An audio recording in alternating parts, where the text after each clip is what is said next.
Boa tarde a todos. É um prazer, né, palestrar nesse evento da UFPB. E desde já agradeço o convite, né? E também parabenizar pela organização, tá certo? Então, o nosso objetivo aqui hoje é falar um pouco sobre a regularidade ótima para soluções da equação duplamente não linear, né? Como o Jason já falou.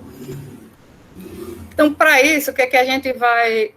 eu vou fazer uma diagonal, né? Uma vez que o tempo é pouco, mas no início a gente vai fazer uma pequena introdução, né? Falar um pouco sobre a equação.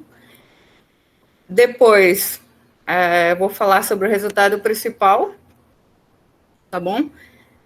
Analisar o expoente ótimo que a gente encontrou, né, para soluções dessa equação, da equação duplamente não linear. E aí a gente vai falar um pouco sobre a ideia, tá bom? A ideia da prova do resultado principal. Então, a gente quer investigar a estimativa de regularidade ótima local para soluções da equação parabólica, que ela é degenerada singular duplamente não linear, que ela é desse tipo aí, tá? E aí, o que acontece? Quando o meu M é menor do que 1, está entre 0 e 1, e o meu P está entre 0 e 2, né? A gente tem o caso singular. E quando o M é maior do que 1 e P é maior que 2, a gente tem o caso degenerado. Tá bom? Então, essa equação é uma equação bastante importante, né? Tem muitas aplicações na física. E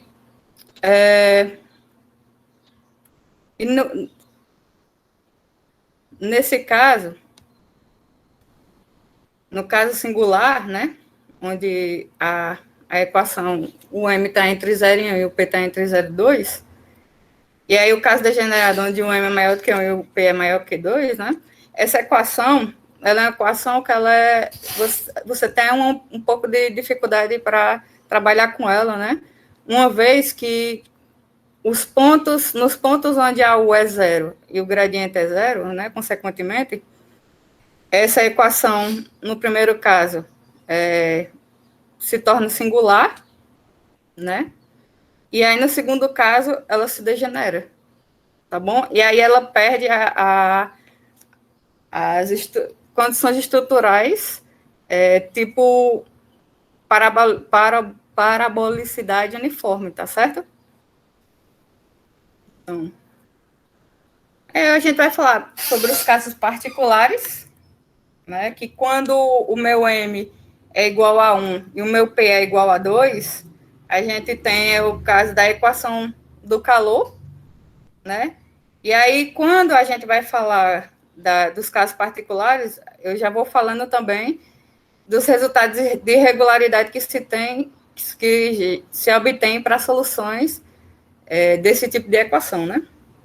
E aí, quando o meu M é igual a 1 e o meu P é igual a 2, a gente tem a equação do calor, né? E essa equação ela é bem comportada porque ela já não tem mais aqueles termos que a gente tem problema, né? Então, ela é uma equação uniformemente parabólica, tá bom? Então, é esperado que as regularidades de soluções sejam muito boas, né? E aí a gente já sabe que soluções da equação do calor, elas são sem infinito, tá bom? E aí, quando você olha para o caso m igual a 1, né, você tem a equação P parabólica, tá? E aí, a equação P parabólica, ela também tem, você já pode olhar o termo aí de difusão, né? Que é o gradiente, né? O módulo do gradiente P a menos 2. Também nos pontos onde o gradiente zero, essa equação, ela deixa de possuir estruturas com mais condições parabolicidade uniforme, tá bom?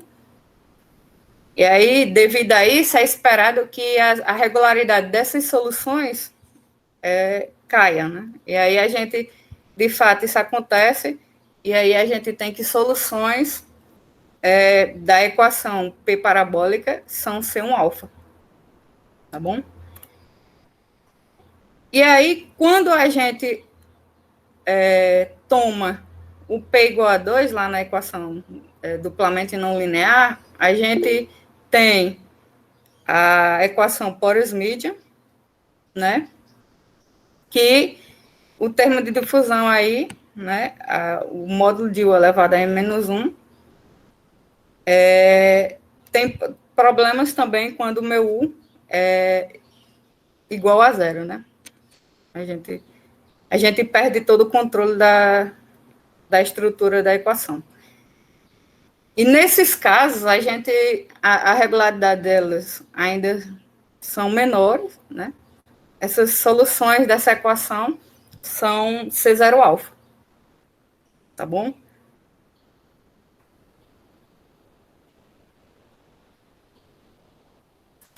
O resultado principal,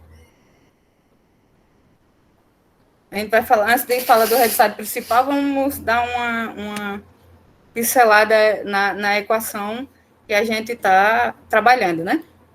Então, a gente considera a equação parabólica degenerada, né? Agora a gente só está olhando para M maior do que 1 e P maior do que 2, tá?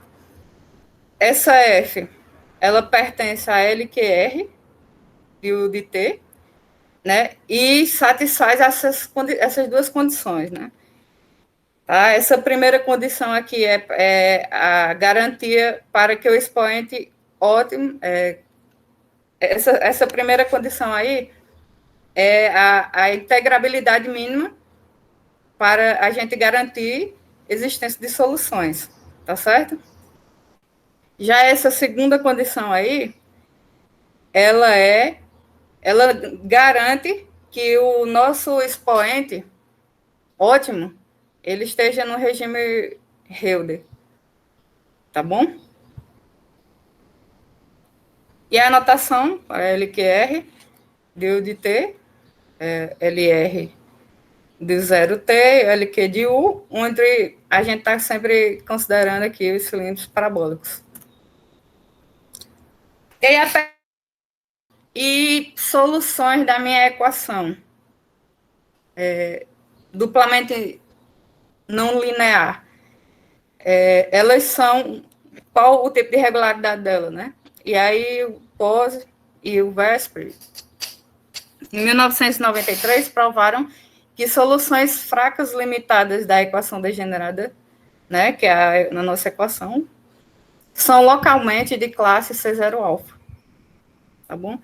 E aí a pergunta as soluções são localmente de classe C0 alfa, mas qual o modo de continuidade ótimo para soluções, né, em termos das condições estruturais?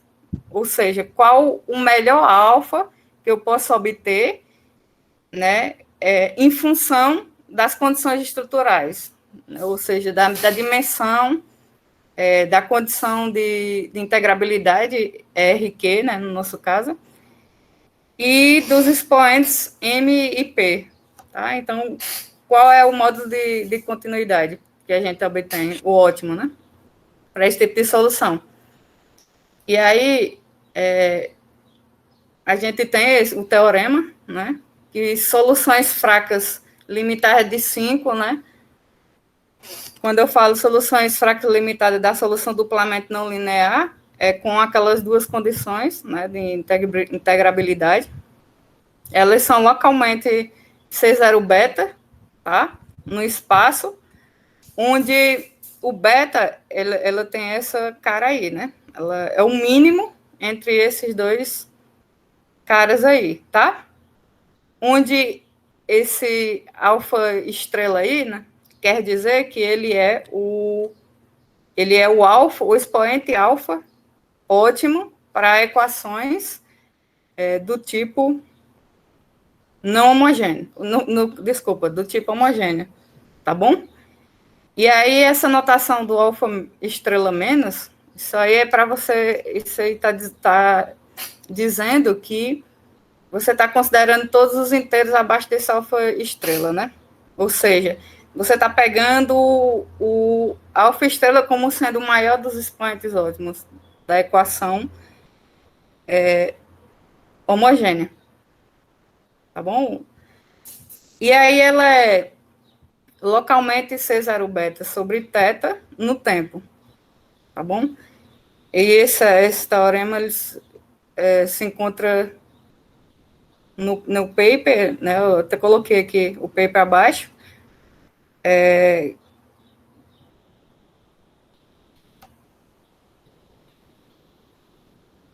Então, o que quer dizer, em outras palavras, o que quer dizer o teorema acima, né? Então, para θ igual a esse número aí, né? A gente tem que o sup dessa diferença no G lambda de x0 t0 é menor ou igual do que uma constante universal vezes lambda elevado a beta, né? Onde esse G lambda de x0 t0 é o cartesiano, é o cilindro parabólico, né? O cilindro teta parabólico, que é o cartesiano entre a bola e esse intervalo.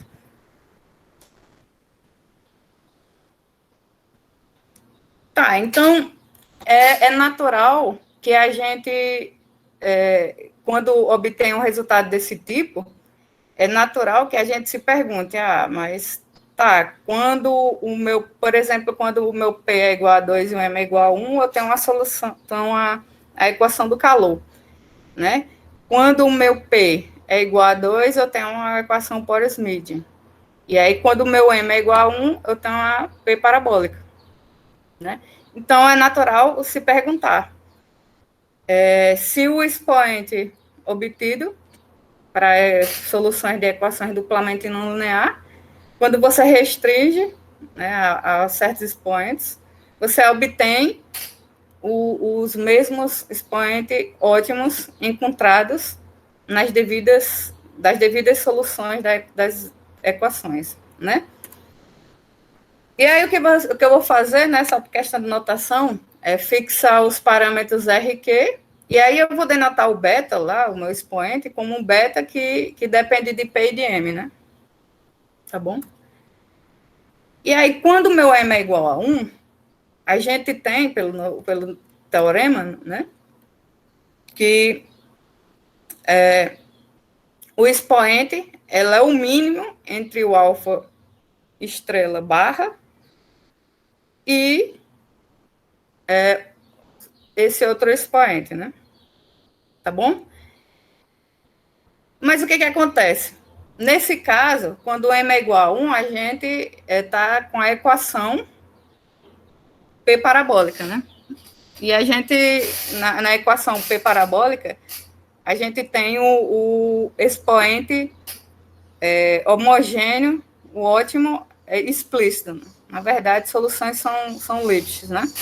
Então, do caso homogêneo. Então, nesse caso, ficaria o mínimo entre 1 e esse outro expoente, mas com as nossas condições estruturais, né, de integrabilidade. Esse número aqui ele é menor do que 1, tá? Esse segundo número aqui é menor do que 1. Então, quem ganha aqui o embate aqui é o próprio expoente, né? Então, de fato, o Eduardo Teixeira e Miguel Urbano, em 2014, eles provaram que, de fato, o expoente ótimo para a solução da equação P parabólica, elas são C0 alfa com esse expoente alfa, tá bom?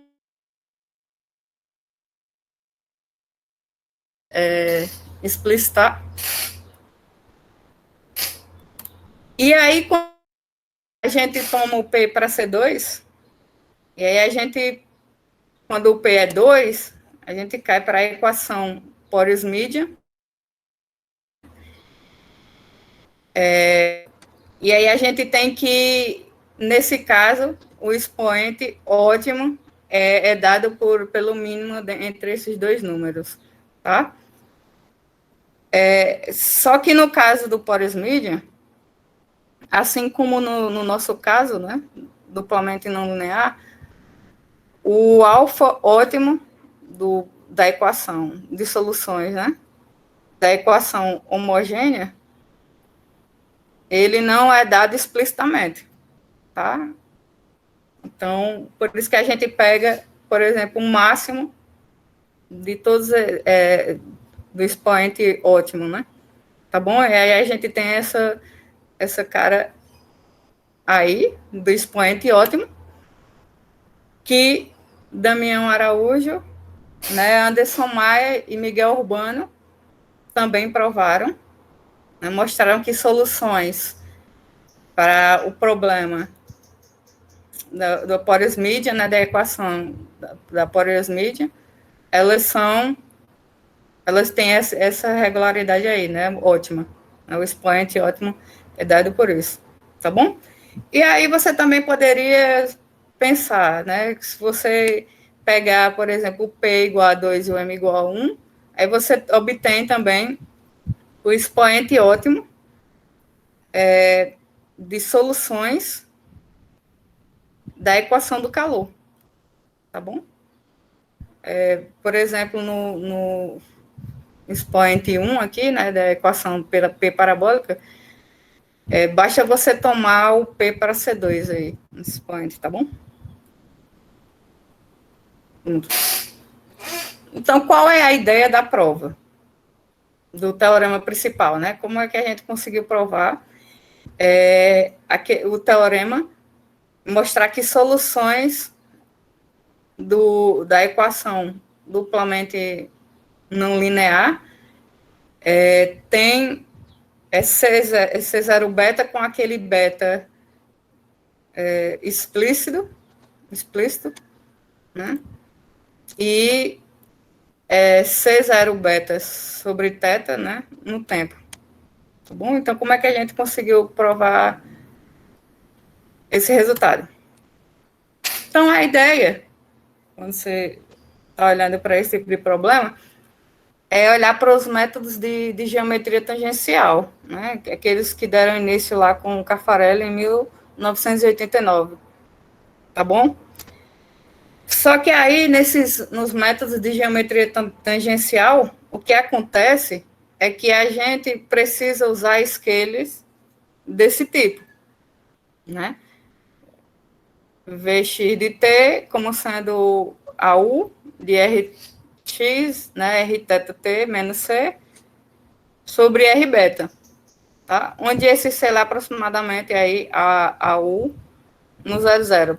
Por quê? O que acontece aqui? A gente está provando, está dando a ideia geométrica, né, a ideia da prova, para provar, por exemplo, que o expoente Hilder, ótimo, né, para soluções da equação duplamente não linear. Então, o que acontece? Basta a gente olhar na origem, né? Então, o que acontece? Se você olhar para esse scale, né, ele puxa muita coisa da U, né?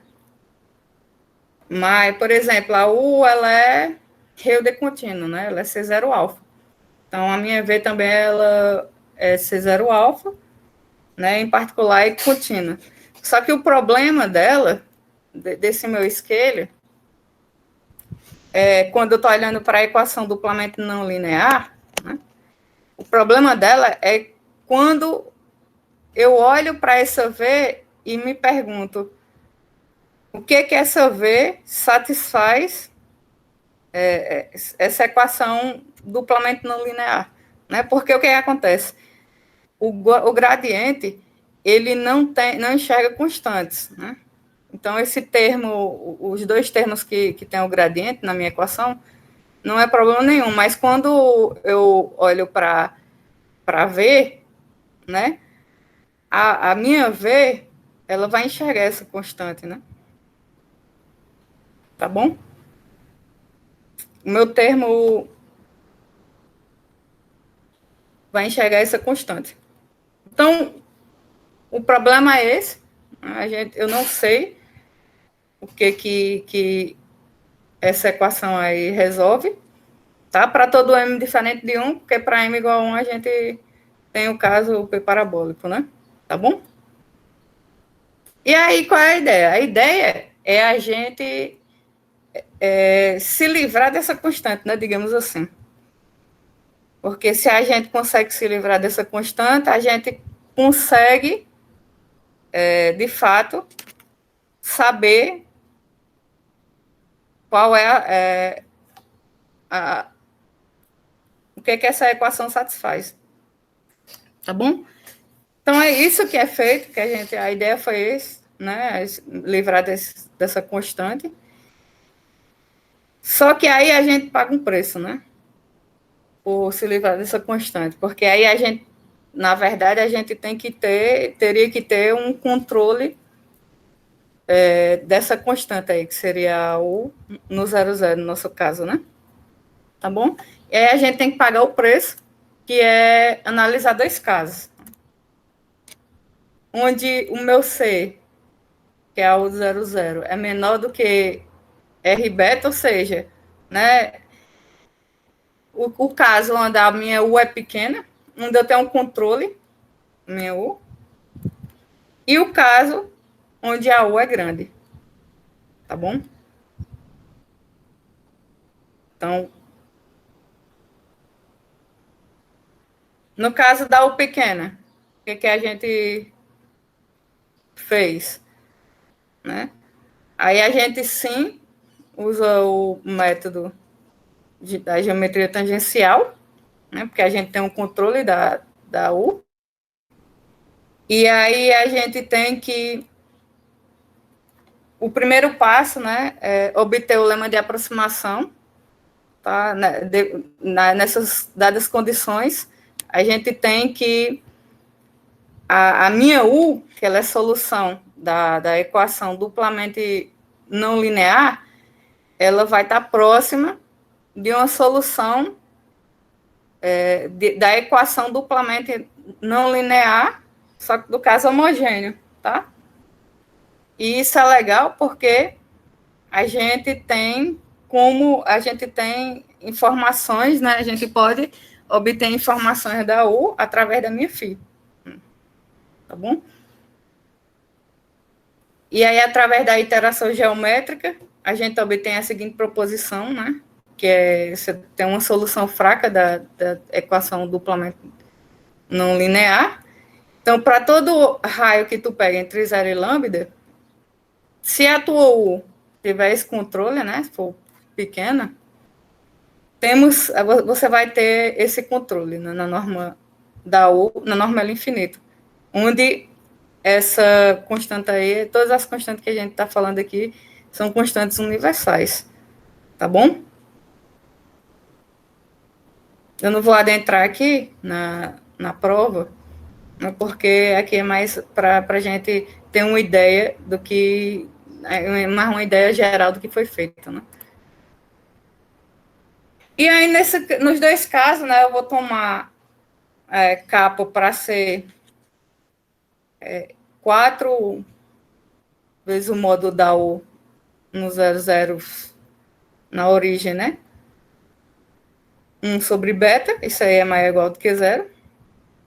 E aí, nesse caso, que é onde a U é pequena, né? Olhamos para esse caso,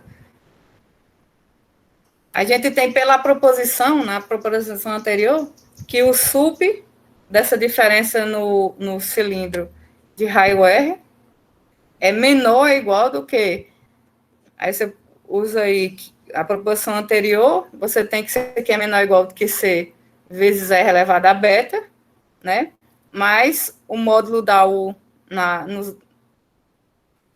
origem, né? Isso não depende de T, mas a gente sabe que nesse caso, a minha U é pequena, então eu tenho estimativa para ela, né? E aí a gente tem que isso aqui é menor ou igual do que C mais 1/4, né? Se você for juntando aí as constantes, C mais 1/4 de R elevado a beta. Tá bom? E aí a gente, nesse caso, quando a U é pequena, a gente tem o resultado, né? Mas e agora? Tá, quando a U é pequena, eu tenho o resultado. Mas e quando a U é grande? O que eu posso fazer? O que eu posso dizer? Então, a gente está nesse caso, onde o R é menor do que o kappa, é definido daquela forma. E aí a gente define esse scale, né? Esse W, que é esse scale.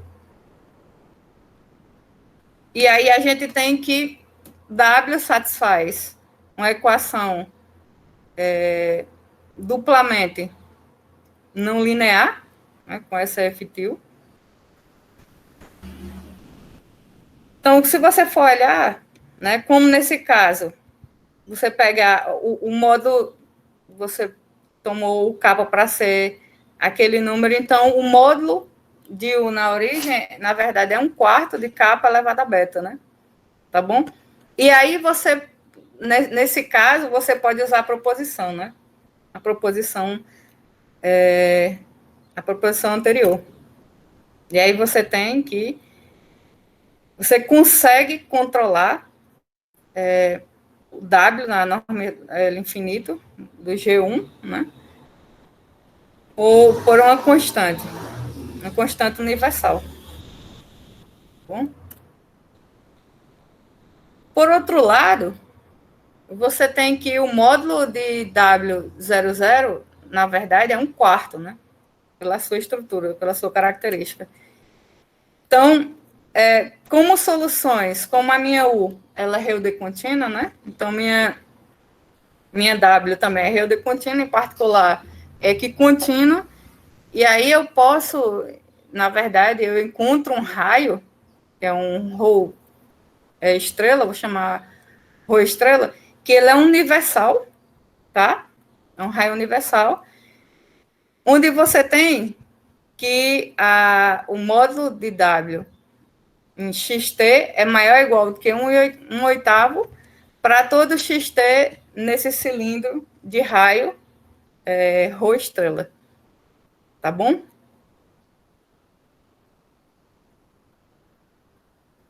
E aí, o que acontece? Então, você encontrou um controle, né? Você, na verdade, você conseguiu controlar a W por cima e por baixo por constantes universais. Então, na verdade, o que você consegue mostrar é que W ela resolve a equação uniformemente parabólica, né? Que ela é dessa forma, tá bom? Onde esse AXT, né? Eu controlo ele por cima e por baixo, então é uniformemente parabólica, tá bom?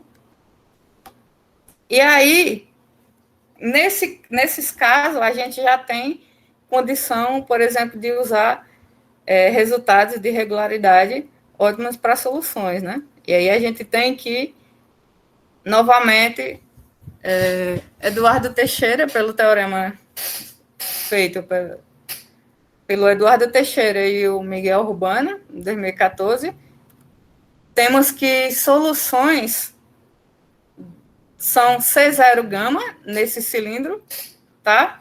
Um cilindro G Rho estrela, onde esse gama ele tem essa seguinte característica, né? Foi o que a gente já falou anteriormente. Tá, então o que a gente faz, na verdade, é puxar essa regularidade para o nosso caso, né? E aí, com algumas continhas, você consegue mostrar que esse expoente aí, ele é maior do que o beta lá, tá? O expoente ótimo da equação duplamente não linear. Você faz, com isso, você consegue essa estimativa, né? O sup em GR da diferença é menor ou igual do que CR beta, onde o R está entre 0 e kappa Rho estrela sobre 2. Né? É um pouquinho, você consegue entrar um pouquinho, né? E aí você tem essa estimativa. Então, o que nos resta, na verdade, é olhar agora, né, já que a gente obteve essa estimativa para R menor do que kappa rho estrela sobre 2, a ideia agora é a gente olhar para o R entre kappa rho estrela sobre 2 e kappa. Mas aí, nesse caso, a gente tem essa seguinte estimativa, né, que o sup da diferença em GR é menor ou igual do que o sup em G kappa, uma vez que o cilindro GR tá dentro do GK, né? Você está olhando para coisas positivas. Isso é menor ou igual do que CK beta, mas aí você pode trocar, né? A estimativa. E aí você tem que isso aí é menor, você consegue mostrar que essa estimativa aqui, onde o sup dessa diferença é menor ou igual do que 2R sobre ρ estrela, elevado a beta. E aí, se você chamar C' de 2R ρ estrela, você garante essa estimativa, né? Onde essa constância, essa nova constante aqui, C', ela é uma constante universal, né? Não depende da solução, tá bom? Tá, então eu consegui, na verdade, mostrar essa estimativa tanto para o grande, né, que foi esse último caso, como para o pequeno, que foi o caso anterior. Então, se eu pegar agora o K para ser o máximo entre essas duas constantes, né, que é essa constante universal para o caso da U pequena e a C' é a constante universal para o caso da U grande. Então, aí a gente vai ter que a gente tem essa estimativa para essa, com essa constante, com essa nova constante K. Tá bom? E aí as referências que eu usei, né, na palestra foi a do Eduardo, né, o paper do Eduardo e do Eduardo Teixeira e do Miguel Urbano, tá? O paper do Damião Araújo, Anderson Maia e Miguel Urbano, e esse outro paper onde eles obtiveram regularidade Helder para soluções da equação duplamente não linear. Tá bom? Obrigada a todos.